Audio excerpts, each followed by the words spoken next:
জগদ্ধাত্রীর যে প্রতিমাটা হচ্ছে সেই প্রতিমার কাজ চলছে। দেখুন প্রচুর শিল্পী কিন্তু এখানে কাজ করছে আর খুব নিখুঁতভাবে কাজ চলছে। দেখুন এইদিকে কিন্তু জগদ্ধাত্রী যে প্রতিমাটা কাজ কন্টিনিউ চলছে।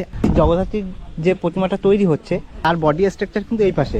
দেখুন কাজ চলছে, এখানে মাটির কাজ চলছে, শিল্পী তাদের শিল্পী সত্তা দিয়ে ফুটিয়ে তুলছে। কতদিন লাগবে এই প্রতিমাটা কমপ্লিট করতে? বড় দুর্গা তো প্রায় আজকে ফিনিশিং কাজ চলছে,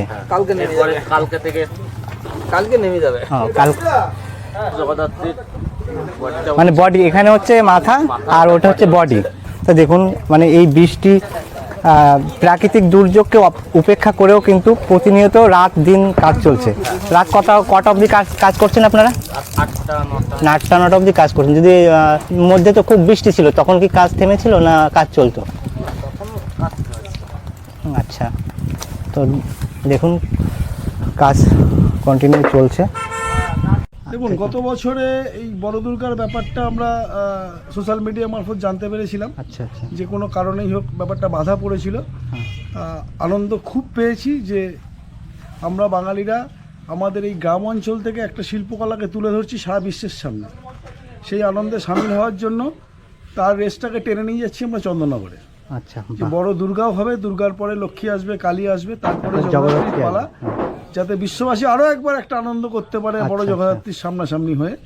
সবসময় একটা পুজো কমিটিগুলোর কি চিন্তা থাকে, মানুষকে একটা নতুনত্ব কিছু উপহার দেয়। একদম তা থিমের মধ্যে পুজো ডুবে গেছে, আমরা একটু থিমের বাইরে বেরিয়ে একটু অন্য কিছু চমক দিতে চাইছি লোককে। আশা করছি দর্শকদের ভালো লাগবে। সবাইকে আমন্ত্রণ রইল আমাদের কানাইলাল পল্লী জগদ্ধাত্রী পুজো কমিটির তরফ থেকে, যে আমরা এই সুজয়দার পরে এরপরে আমাদের নিয়েও আপনাদেরকে চিন্তা করতে হবে। একদম একদম ঠিক আছে, সেটাও তো অবশ্যই ভালো লাগলো খুব। আসবেন, আপনাদের সকলকে নেমন্তন্ন রইল, আসবেন কভারেজ করতে। একদম একদম, এখানে তো কাজের নমুনা দেখতেই পাচ্ছেন, তো কাজ চলছে এখানে খুব সুন্দরভাবে কাজ চলছে। খুব মানে সুজয়দা, অপূর্বদা, বাপিদা এদের হাতের জাদুতে দেখবেন কি হয়, কি রূপদান করে।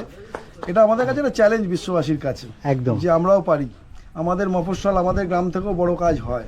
একদম একদম, মানে যতই যা হোক, যেমন গ্রামে চাষিরা চাষ করলে শহরের লোক চাল খেতে পাবে না, একদম এখান থেকেও লোক যদি না উৎপন্ন করে সেটা দিয়ে সাকসেস কিছু করা যাবে। একদম খুব ভালো লাগলো আপনার। Thank you. অসম্ভব সুন্দর লাগছে।